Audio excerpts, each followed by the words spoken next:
बहुत समय पहले की बात है। समंदर के किनारे बसा हुआ एक विशाल और समृद्ध राज्य था, स्वर्णपुर। इस राज्य का राजा था वीरेंद्र सेन। उसकी बहादुरी, सामर्थ्य और दूरदर्शिता की कहानियां दूर दूर तक फैली हुई थीं। लेकिन समय के साथ राजा का स्वभाव बदल गया। जैसे जैसे उसने युद्ध जीतने शुरू किए और साम्राज्य फैलता गया, वैसे वैसे उसके मन में अहंकार और घमंड घर करने लगा। वह अब खुद को ईश्वर से कम नहीं समझता था। कोई भी सलाह उसे पसंद नहीं आती थी। दरबारियों की बातें वह अनसुनी कर देता। प्रजा की परेशानी से उसे कोई लेना देना नहीं था। उसका बस एक ही मकसद था, अपने वैभव का प्रदर्शन और दूसरे राज्यों को नीचा दिखाना। राजमहल में हर दिन नया आयोजन होता। राजा अपनी दौलत का प्रदर्शन करने के लिए नए नए हीरे जवाहरात, वस्त्र और अनोखे पशु पक्षियों को मंगवाता। एक दिन उसने आदेश दिया कि पूरे महल को सोने की ईंटों से सजाया जाए। यह सुनकर प्रजा में अफरा तफरी मच गई। कर बढ़ा दिए गए। किसान, मजदूर और व्यापारी अब करों के बोझ से दबने लगे। एक दिन एक बूढ़ा साधु दरबार में आया। वह लंबी यात्रा करके आया था और राजा से कुछ कहने आया था। उसने कहा, राजन, घमंड किसी का भी नहीं चलता। अपने वैभव पर इतराना विनाश को आमंत्रण देना है। राजा हंस पड़ा। बाबा, तुम जैसे साधुओं की बातें अब किसी काम की नहीं। यह देखो, मेरा साम्राज्य, मेरी सेना, मेरा वैभव, मुझसे बड़ा कौन है? साधु ने शांत स्वर में कहा, मैं ही सबसे बड़ा होता है। मैं आपको बस इतना कहने आया हूं कि अपने भीतर झांको, घमंड को त्यागो, नहीं तो विनाश निश्चित है। राजा ने क्रोध में आकर साधु को बंदी बनाने का आदेश दे दिया। लेकिन जैसे ही सैनिक साधु के पास पहुंचे, वह अदृश्य हो गया। सब हैरान थे, लेकिन राजा को अब भी यह एक चाल मात्र लगी। कुछ महीनों बाद राजा वीरेंद्र सेन ने अपने एक पड़ोसी राज्य वज्रगढ़ पर आक्रमण का आदेश दिया। वज्रगढ़ का राजा शांत स्वभाव का था और उसने कभी किसी से युद्ध नहीं किया था।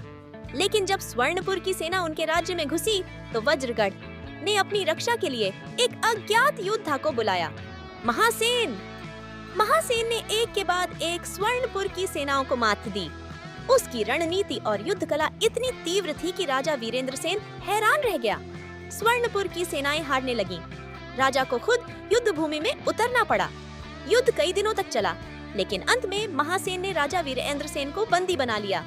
राजा को वज्रगढ़ के बंदी गृह में डाल दिया गया। वहाँ का जीवन कठिन था। राजा, जिसने जीवन भर विलासिता में दिन बिताए थे, अब एक छोटे से अंधेरे कमरे में पड़े रहे थे। उसे सामान्य कैदी जैसा खाना दिया जाता था, सादा और रूखा सूखा। न कोई आरामदायक बिस्तर, न सेवक सेविका। शुरुआत में राजा ने बहुत विरोध किया, लेकिन धीरे धीरे जब उसे कोई सुनने वाला नहीं मिला, तब वह अपने भीतर झांकने लगा। वहीं बंदी गृह में एक वृद्ध दरबारी भी था, जिसे राजा ने कई साल पहले अन्याय से कैद में डाला था। उसने राजा से कहा, राजन, घमंड में आपने किसी की बात नहीं मानी, साधुओं को अपमानित किया, प्रजा को लूटा, यही परिणाम है। लेकिन अभी भी देर नहीं हुई। अगर आप सीखना चाहें तो अपने राज्य और सम्मान को प्राप्त कर सकते हैं। राजा की आंखों में आंसू आ गए। उसने पहली बार स्वीकार किया, मैंने गलतियां की हैं। उधर स्वर्णपुर का हाल बुरा हो गया था। राजा के बंदी बनाए जाने की खबर फैल गई थी। मंत्रीगण बिखर गए थे। करों का बोझ इतना बढ़ गया था कि प्रजा पलायन करने लगी थी। किसानों ने खेत छोड़ दिए थे। व्यापारी राज्य छोड़कर दूसरे राज्यों में बसने लगे थे। राज्य का कोष खाली हो चुका था। तभी वज्रगढ़ के राजा ने एक घोषणा की, यदि वीरेंद्र सेन अपने अहंकार का त्याग करे, प्रजा की सेवा की शपथ ले और सच्चे मन से क्षमा मांगे, तो उसे रिहा कर दिया जाएगा। वीरेंद्र सेन ने महासेन और वज्रगढ़ के राजा के सामने सिर झुका दिया। उसने वचन दिया कि वह अब अपने राज्य की सेवा करेगा, न कि वैभव का प्रदर्शन। उसे रिहा कर दिया गया और स्वर्णपुर लौटने की अनुमति मिली। राजा ने लौटते ही सबसे पहला काम यह किया कि करों को कम किया, प्रजा से क्षमा मांगी और किसानों को सहायता दी। उसने अपने वैभव भरे महल को साधारण रूप दिया और एक नया भवन बनवाया, प्रजा दरबार, जहां हर दिन राजा स्वयं बैठकर लोगों की बात सुनता। वृद्ध साधु भी एक दिन फिर से आया। राजा ने उसके चरणों में गिरकर क्षमा मांगी। साधु मुस्कुराया और आशीर्वाद दिया। अब तुम सच्चे राजा बने हो राजन।